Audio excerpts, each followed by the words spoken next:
Hello students, आपके third paper mathematical physics के first unit का जो पोर्शन बचा हुआ था टेंसर एनालिसिस, उसको हम शुरू करेंगे। आप सब लोग दो चीज़ों से फेमिलियर हैं, स्केलर क्वांटिटीज़ और वेक्टर क्वांटिटीज़, अदिश राशि और सदिश राशि। आपको पता है कि स्केलर क्वांटिटी मतलब अदिश राशि जिसमें सिर्फ मैग्नीट्यूड होता है, परिमाण होता है, इसकी कोई दिशा नहीं होती। और सदिश राशि मतलब वेक्टर जिसमें परिमाण भी होता है और दिशा भी होती है, magnitude as well as direction.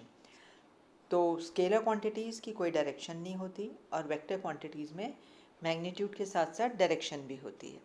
तो इसके जैसे अगर अपन कोई वेक्टर क्वांटिटी लेते हैं तो उसके कंपोनेंट्स आते हैं हमारे पास, एक्स डायरेक्शन में कंपोनेंट, वाई डायरेक्शन में कंपोनेंट और जेड डायरेक्शन में कंपोनेंट।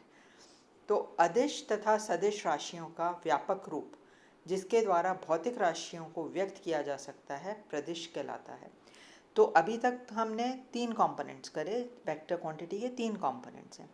पर अगर अपने पास कोई ऐसी क्वांटिटी है जिसके तीन से ज़्यादा कंपोनेंट्स हैं तो ऐसी क्वांटिटी टेंसर कहलाती है। So scalar, vector and then tensor. तो tensor analysis is a generalisation of vector analysis. वो कैसे होता है आगे हम देखते हैं। एक फेमिलियर इक्वेशन है J is equal to sigma E. J क्या है? करंट डेंसिटी, धारा घनत्व, सिग्मा कंडक्टिविटी और E इलेक्ट्रिक फील्ड। तो आप लोगों को मालूम है J वेक्टर है, सिग्मा स्केलर है और E अगेन वेक्टर है। तो अगर इसके अपन कंपोनेंट फॉर्म में लिखें तो Jx होगा सिग्मा Ex, Jy होगा सिग्मा Ey और Jz होगा सिग्मा Ez। तो अगर अपन J को वेक्टर को कंपोनेंट फॉर्म में लिखना चाहेंगे तो हमारे पास आएगा sigma Ex plus sigma Ey plus sigma Ez। तो अगर हमारे पास कोई समदैशिक माध्यम है, समदैशिक मतलब आइसोट्रॉपिक, मतलब ऐसा मीडियम जिसकी सब डायरेक्शंस में प्रॉपर्टी सेम रहती है, तो इन दैट केस हमारे पास जो चालकता है, कंडक्टिविटी है, वो सभी दिशाओं में समान रहती है और उस स्थिति में चालकता जो कंडक्टिविटी है वो एक स्केलर क्वांटिटी है। पर अगर हम ऐसा चालक ले रहे हैं जो विषमदैशिक है, मीनिंग अनिसोट्रॉपिक, एनिसोट्रॉपिक मीनिंग जिसके हर डायरेक्शन में प्रॉपर्टी अलग अलग होती है, तो in that case J x खाली सिग्मा ई एक्स नहीं होगा, अब सिग्मा का ई एक्स का भी कंपोनेंट आएगा, ई वाई का भी आएगा और ई जेड का भी आएगा। सो इसको अब अलग अलग उसमें टर्म्स में लिखने के लिए हम जे एक्स लिख सकते हैं sigma 11 E X plus sigma 12 E Y plus sigma 13 E Z. J Y क्या होगा? Sigma 21 E X plus sigma 22 E Y plus sigma 23 E Z. और जे जेड क्या होगा? Sigma 31 E X plus sigma 32 E Y plus sigma 33 E Z. तो अब हमारे पास sigma के 9 component आ गए। तो ये कंपोनेंट्स जिनको हम किस फॉर्म में लिख सकते हैं? सिग्मा आई जे, आई और जे की वैल्यूज़ 1 2 3 हो सकती हैं। ये विद्युत चालकता के घटक हैं।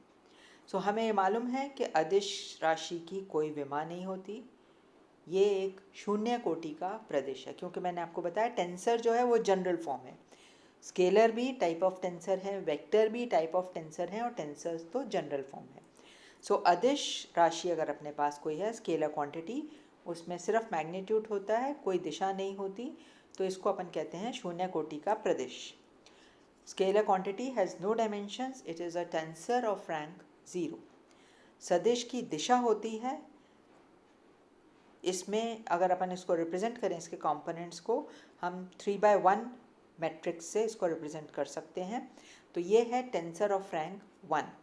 सो इसे 3x1 कॉलम सारणिक द्वारा वर्णित किया जा सकता है और ये प्रथम कोटि का टेंसर है। इसी प्रकार अगर अपन nth के प्रदेश को लिखें तो अगेन हमारे पास पहले वहाँ पे 3/1 का मैट्रिक्स आया, अब हमारे पास मल्टी डायमेंशनल एरे आ जाएगा। और अगर हम nth रैंक के प्रदेश को दिखाना चाह रहे हैं तो उसके कितने घटक होंगे?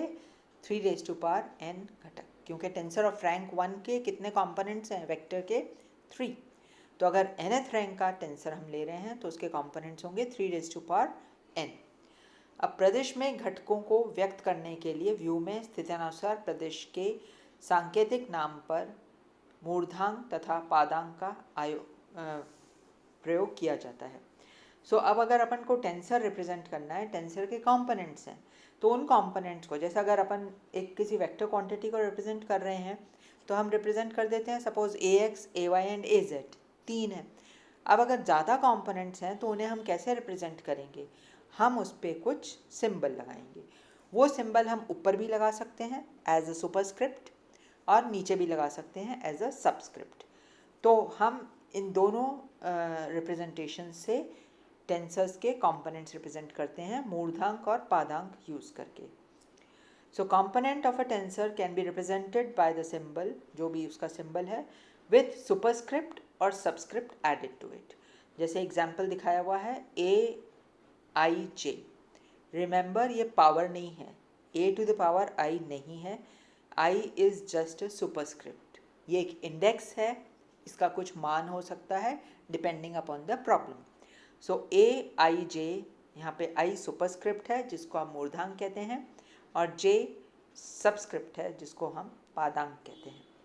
अब अगर हमारे पास कोई एक वेरिएबल है, suppose x1, x2, x3 and so on till xn, और दूसरा सेट ऑफ वेरिएबल्स है x1 bar, x2 bar, x3 bar and so on xn बार।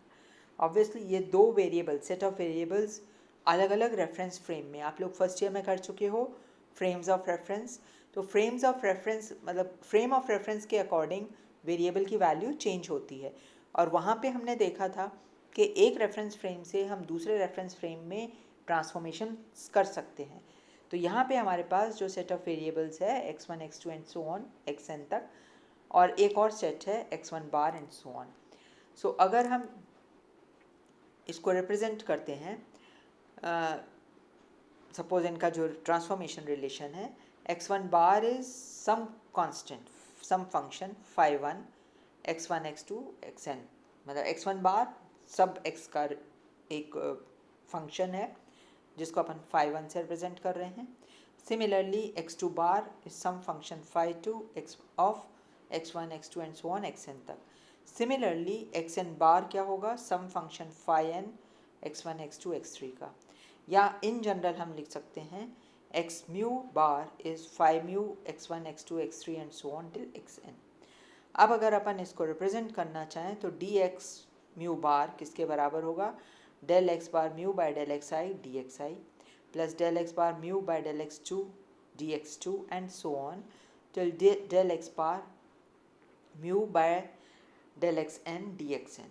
या अगर अपन इसको सिंपल फॉर्म में लिखना चाहें तो समेशन आई की वैल्यू जा रही है from 1 to n del x bar mu del x I D x I, जहाँ म्यू की वैल्यू 1 to n हो सकती है और सम कर रहे हैं हम आई की वैल्यू पे 1 to n।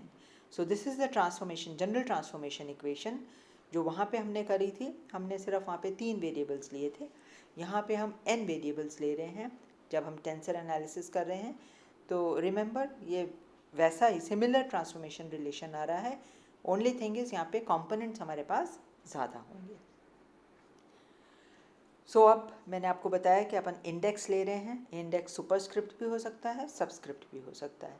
तो इन इंडेक्स के बारे में कुछ कन्वेंशंस, कुछ जो परिपाटी हैं वो हम लेंगे। पहला है इंडिशियल कन्वेंशन या सूचकांक परिपाटी। ये क्या कहता है?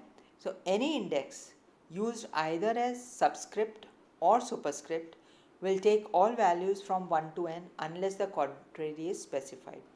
तो हम एक कोई हमारे पास जो सूचकांक है वो चाहे मूर्धांक के रूप में है या पादांक के रूप में है, उस इंडेक्स की उस सूचकांक के सब मान पॉसिबल हैं 1 से n तक। ये सारे वैल्यूज़ लेगा 1 से n तक, जब तक कि हम कुछ और कंडीशन स्पेसिफाई नहीं कर दें कि सपोज़ इंडेक्स की वैल्यू 1 से 4 तक ही है, तो इन दैट केस 4 तक लेगा। बट अगर हमने कोई कंडीशन नहीं लगाई हुई है तो इस इंडेक्स की वैल्यू 1 से n तक जाएंगी। सो जहाँ भी हम इंडेक्स लगा रहे हैं, हम मेंशन करें चाहे नहीं करें, उन इंडेक्स की वैल्यू 1 से n तक जाती हैं। सो जैसे इसमें इक्वेशन में दिखाया हुआ है, x bar mu is 5 mu xi, that means 5 function है x वेरिएबल का, तो इसकी n इक्वेशंस होंगी। म्यू की वैल्यूज़ भी 1 से n तक जा सकती हैं और i के कोऑर्डिनेट्स भी, i की वैल्यू भी 1 से n तक जा सकती है।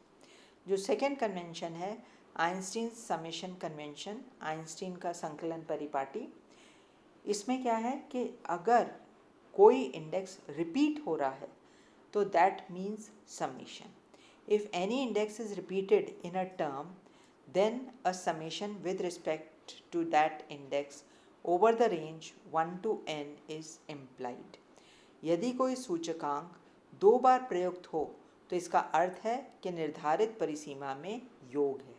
तो हम समेशन साइन चाहे लगाएं चाहे नहीं लगाएं, अगर इंडेक्स रिपीट हो रहा है दैट मीन्स समेशन। तो ये जैसे हमारे पास है समेशन ए आई एक्स आई, तो समेशन साइन हटा के भी हम अगर लिख देते हैं ए आई एक्स आई, तो दैट मीन्स समेशन, आई पे समेशन होगा। और अगर ये सूचकांक रिपीट हो रहा है, तो जैसे यहाँ पे आई रिपीट हो रहा है, तो ये आई डमी इंडेक्स या मूक सूचकांक कहलाता है, बिकॉज ये इंडेक्स कोई वैल्यू नहीं ले रहा, ये सिर्फ समेशन बता रहा है। तो अगर हम आई की जगह जे को भी रिपीट करें तो जे समेशन दिखाएगा। तो यदि सूचकांक किसी पद में 2 बार प्रयुक्त हो तो ये सूचकांक मूक सूचकांक कहलाता है। It is a dummy index. So what is a dummy index? It is any index which is repeated in a given term so that the summation convention implies. It may be replaced freely by any other index not already used in that term. तो मैंने आपको जैसे बताया i को अपन j से भी replace कर सकते हैं, k से भी रिप्लेस कर सकते हैं, बिकॉज ये कोई इंडेक्स की वैल्यू नहीं है, ये सिर्फ समेशन दिखा रहा है। तो जैसे हमारे पास है summation i A I X I, अगर इसका स्क्वायर ले रहे हैं तो हम इसको इस फॉर्म में भी लिख सकते हैं ए आई ए जे एक्स आई एक्स जे। तो यहाँ पे आई और जे दोनों डमी इंडेक्स हैं, दोनों समेशन रिप्रेजेंट कर रहे हैं। But any index which is not repeated in a given term is called a real index और free index. A real index can not be replaced by another real index. तो यदि सूचकांक प्रत्येक पद में एक बार प्रयुक्त हो तो वह मुक्त सूचकांक कहलाता है। सो जैसे एग्जाम्पल दिखाया है A I mu X I is not equal to A nu I X I. यहाँ पे आई तो डमी इंडेक्स है बट म्यू रियल इंडेक्स है। तो म्यू रियल इंडेक्स है, मतलब इस इंडेक्स की वैल्यू अकॉर्डिंग टू प्रॉब्लम होगी, से 1 to 4 है या 1 to 5 है। और अगर हम इसको किसी दूसरे इंडेक्स से रिप्रेजेंट करते हैं न्यू से, तो फिर वो ज़रूरी नहीं है कि न्यू की क्या वैल्यूज़ होंगी। सो रियल इंडेक्स को हम दूसरे इंडेक्स से रिप्रेजेंट या रिप्लेस नहीं कर सकते हैं।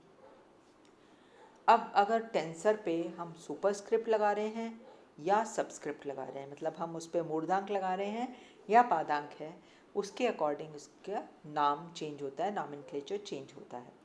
तो 3 तरह के हमारे पास टेंसर्स होते हैं, प्रदेश।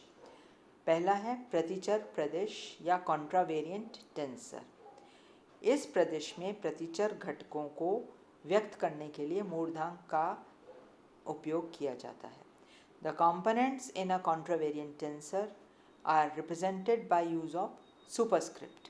तो अगर हम टेंसर को रिप्रेजेंट करने के लिए सुपरस्क्रिप्ट ले रहे हैं तो वो कहलाता है कॉन्ट्रावेरिएंट टेंसर या प्रतिचर प्रदेश। इसका एग्जाम्पल दिया है ए आई जी। नेक्स्ट जो हमारा टाइप ऑफ टेंसर है वो है सहचर प्रदेश या कोवेरिएंट टेंसर। इस प्रदेश में सहचर घटकों को व्यक्त करने के लिए पादांक का उपयोग किया जाता है। So components of a covariant tensor can be represented by the use of subscripts, for example A I G. तो अगर सुपरस्क्रिप्ट यूज़ हो रहा है तो कॉन्ट्रावेरिएंट टेंसर है, और अगर सबस्क्रिप्ट यूज़ हो रहा है तो कोवेरिएंट टेंसर है। अब अगर दोनों यूज़ हो रहे हैं तो वो मिश्रित प्रदेश या मिक्स्ड टेंसर। इस प्रदेश में मिश्रित घटकों को व्यक्त करने के लिए मूर्धांक तथा पादांक दोनों का उपयोग किया जाता है। तो components of a mixed tensor can be represented by the use of superscript and subscript. For example A I J K, तो आई सुपरस्क्रिप्ट हो गया, जे और के सब्सक्रिप्ट हैं। तो ऐसा टेंसर कहलाता है मिक्स्ड टेंसर। तो 3 तरह के टेंसर हैं हमारे पास, कॉन्ट्रावेरिएंट, कोवेरिएंट और मिक्स्ड। अब कुछ टेंसर्स ऐसे होते हैं जिनकी वैल्यू चेंज नहीं होती है, इनवेरिएंट है। उसमें पहला है Kronecker delta. The symbol Kronecker delta J K is defined as, इसको कैसे डिफाइन कर रहे हैं, delta J K is 1 if J is equal to K and is equal to 0 if J is not equal to के। तो अगर दोनों index का वैल्यू सेम है तो क्रोनेकर डेल्टा की वैल्यू 1 होगी, और अगर इंडेक्स की वैल्यू डिफरेंट है तो ये 0 होगा। तो इसकी कुछ प्रॉपर्टीज़ हैं क्रोनेकर डेल्टा की, वो हम कर रहे हैं। पहली property, if x1, x2, x3 and so on xn are independent variables, then del xj by del xk is delta jk। तो जो क्रोनेकर डेल्टा है उसको अपन कैसे रिप्रेजेंट कर रहे हैं, del xj by del xk। Obviously अगर j इज़ इक्वल टू के तभी ये 1 होगा, बिकॉज अगर दोनों की वैल्यूज़ डिफरेंट हैं और j is not related to k, तो in that case del xj by del xk 0 हो जाएगा। बिकॉज जैसे आप लेते हो del x by del y, अगर x is not related to y तो इसकी वैल्यू 0 होगी। So del xj by del xk is represented by delta जे के।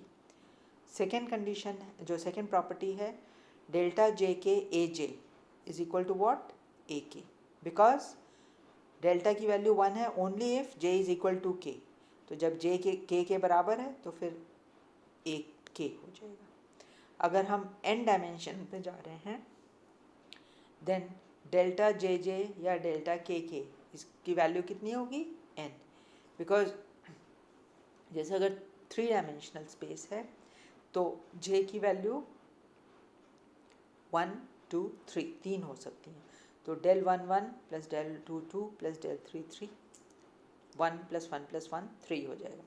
उसी तरह अगर ये n है तो del 1 1 del 2 2 del 3 3 and so on del n n। तो 1 plus 1 plus 1 how many times, n times. So total कितना हो जाएगा, n। नेक्स्ट प्रॉपर्टी है डेल्टा आई जे के इज़ डेल्टा आई के। वो कैसे, because delta I J delta J के कितना हुआ, डेल्टा आई 1 del 1 के, डेल्टा आई 2 डेल्टा 2 के एंड सो ऑन, कहाँ तक, डेल्टा आई डेल्टा आई के एंड सो ऑन। तो इसकी वैल्यू डेल्टा आई की 1 है, तो कितना बचा ये, डेल्टा आई के। फॉर ऑल अदर वैल्यूज़ 0 है क्योंकि इंडेक्स अलग अलग हो रहे हैं। तो हमारे पास ये आ जाएगा डेल्टा आई जे डेल्टा जे के इज़ डेल्टा आई के। और del x i by del x j by del x k is, यहाँ से भी देख सकते हो जे कैंसिल हो जाएगा, सो डेल्टा आई के। लाइन एलिमेंट के लिए अगर अपन ले रहे हैं 3 डायमेंशनल स्पेस है तो डी एस स्क्वायर कितना होगा, dx1 square plus dx2 square plus dx3 square. तो dx1 into dx1 plus dx2 into dx2 plus dx3 into dx3। तो इसको अपन किस फॉर्म में लिख सकते हैं, डेल्टा आई जे dxi dxj। तो i और j यहाँ पे डमी इंडेक्स हैं और इसकी वैल्यू कब होगी, 1 only when i is equal to j। For all other values 0 है। तो ये तो सिंगल डेल्टा फंक्शन हुआ। और अपन जनरलाइज्ड क्रोनेकर डेल्टा अगर लिखना चाहते हैं तो in that case delta J1 J2 Jm तक, K1 K2 एंड Km तक। तो जितना डायमेंशनल स्पेस हम कंसिडर कर रहे हैं उतने इसके कंपोनेंट्स हो सकते हैं। अब इसमें सबस्क्रिप्ट्स और सुपरस्क्रिप्ट्स जो हैं इनकी they can have any value from 1 to n, और if either at least 2 superscripts or at least 2 subscripts have the same value or the subscripts are not the same set as superscripts, then Kronecker delta is 0। तो यदि 2 या अधिक मूर्धांक या पादांक समान हो या पादांक मूर्धांक के समान ना हो तो क्रोनेकर डेल्टा 0 होगा। मतलब डेल्टा आई के जे के एल, के रिपीट हो गया, या डेल्टा आई जे के एल एम एन अलग अलग वैल्यूज़ आ गई, या डेल्टा आई जे के एल एम, ये सब 0 होंगे। तो ये जनरलाइज्ड क्रोनेकर डेल्टा फंक्शन की प्रॉपर्टीज़ हैं। थर्ड प्रॉपर्टी है, if all the subscripts are separately different and the subscripts are the same set of numbers as the superscripts, then the generalized Kronecker delta has the value +1 or -1 according to whether it requires an even or odd numbers of permutations to arrange the superscripts in the same order as the subscripts. जैसे अब इसमें देखो example, delta 1 2 3 1 2 3, तो ये तो same है, इसकी value 1 होगी। अगेन डेल्टा 1 2 3 एंड 2 3 1, तो यहाँ पे हम दो परम्यूटेशंस यूज़ कर रहे हैं, दो बार चेंज कर रहे हैं, तो इवन परम्यूटेशन हो रहा है, इसलिए इसकी वैल्यू अगेन 1 है। अगर हम ये देखते हैं डेल्टा 1 2 3 2 1 3, तो यहाँ सिर्फ एक बार चेंज हुआ है, 1 2 3 और 1 और 2 को इंटरचेंज कर दिया 2 1 3, तो इसकी वैल्यू कितनी आएगी -1 and so on. Delta 1 2 3 delta 1 3 2 is again -1 and so on. Next जो इनवेरिएंट टेंसर हो सकता है, सो क्रोनेकर डेल्टा सिंबल जो है वो मिक्स टेंसर है। डेल्टा जे के, उसमें सुपरस्क्रिप्ट भी आ रहा है और सब्सक्रिप्ट भी आ रहा है। सो नेक्स्ट जो सिंबल हम एक्सप्लेन कर रहे हैं, क्रमचय संकेत, जिसको हम कहते हैं परम्यूटेशन सिंबल या टेंसर, एप्सिलॉन टेंसर या लेवी सिविटा सिंबल। इसको रिप्रेजेंट करते हैं एप्सिलॉन से। So epsilon ijk is 1 if ijk is an even permutation of 1 2 3, तो यदि सूचकांक चक्रीय क्रम में हो तो इसकी वैल्यू 1 होगी। Epsilon ijk is -1 if ijk is an odd permutation of 1 2 3, यदि सूचकांक प्रति चक्रीय क्रम में है तो एप्सिलॉन ijk की वैल्यू -1 होगी और बाकी सब कंडीशंस के लिए 0 होगी। दैट मीन्स अगर कोई भी दो इंडेक्स सेम है तो इसकी वैल्यू 0 होगी। तो इट कंटेन्स 2 और मोर रिपीटेड इंडाइसेस, तो इसकी वैल्यू, यदि कोई दो या सभी संकेत समान हैं तो ये उन सब के लिए इसकी वैल्यू 0 होगी। तो epsilon 1 2 3 is equal to epsilon 2 3 1 is equal to epsilon 3 1 2, मतलब साइकिल सेम रह रही है तो इसकी वैल्यू 1 होगी। एप्सिलॉन 3 2 1 या एप्सिलॉन 2 1 3 या एप्सिलॉन 1 3 2 ये -1 है और बाकी सब वैल्यूज़ के लिए 0 होगा। तो एप्सिलॉन 2 3 2 या एप्सिलॉन 1 1 2, एप्सिलॉन 1 1 3, एप्सिलॉन 1 2 2, ये सब 0 होंगे। अगर कोई भी इंडेक्स रिपीट हो रहा है तो एप्सिलॉन की वैल्यू 0 हो जाएगी। अब क्रोनेकर डेल्टा और परम्यूटेशन सिंबल में जो रिलेशन है एप्सिलॉन ijk एप्सिलॉन rst, इसको रिप्रेजेंट कर सकते हैं एक मैट्रिक्स के फॉर्म में, delta ir delta is delta it, second row में delta jr delta js delta jt, third row में delta kr delta ks delta kt, और इसकी वैल्यू अपन सॉल्व कर सकते हैं। So epsilon ijk epsilon ist, तो r की जगह i अगर आ जाता है तो इसकी वैल्यू सिंप्लीफाई होकर क्या हो जाएगी, delta js delta kt minus delta jt delta ks, because यहाँ पे r की जगह i आ गया तो डेल्टा i की वैल्यू 1 हो जाएगी और इन दो से अपन इसको सिंप्लीफाई कर सकते हैं। So this is the introduction of tensor. आप लोग स्केलर और वेक्टर्स से फेमिलियर थे। अब हम जब 3 से ज़्यादा डायमेंशन में जा रहे हैं, जैसे आप लोग अभी इसमें इसी पेपर में आगे पढ़ेंगे 4 डायमेंशनल स्पेस, जहाँ पे हमारे पास 4 कोऑर्डिनेट्स होंगे। तो एक्स वाई जेड तो आप फेमिलियर हैं, फोर्थ कोऑर्डिनेट जो होगा वो टाइम होगा। अगेन अगर इससे और ज़्यादा हायर स्पेस पे जा रहे हैं, सपोज हम n डायमेंशनल स्पेस पे जा रहे हैं, तो फिर उसको अगर कोई हम क्वांटिटी वहाँ डिफाइन करते हैं तो उसके n कंपोनेंट्स होंगे और उनको डिफाइन करने के लिए फिर हम टेंसर्स यूज़ करते हैं। टेंसर्स तो है जनरलाइज्ड फॉर्म है स्केलर और वेक्टर का, और टेंसर को हम रिप्रेजेंट करने के लिए सिंबल लगाते हैं। वो सिंबल सुपरस्क्रिप्ट हो सकता है या सबस्क्रिप्ट हो सकता है, और depending upon the symbol tensor का हम डिफाइन करते हैं कॉन्ट्रावेरिएंट टेंसर है या कोवेरिएंट टेंसर है, और अगर सुपरस्क्रिप्ट और सबस्क्रिप्ट दोनों लगे हुए हैं तो वो मिक्स टेंसर होगा। सो आगे नेक्स्ट लेक्चर में इन्हीं टेंसर्स की प्रॉपर्टीज़ को हम और अच्छे से समझेंगे। Thank you.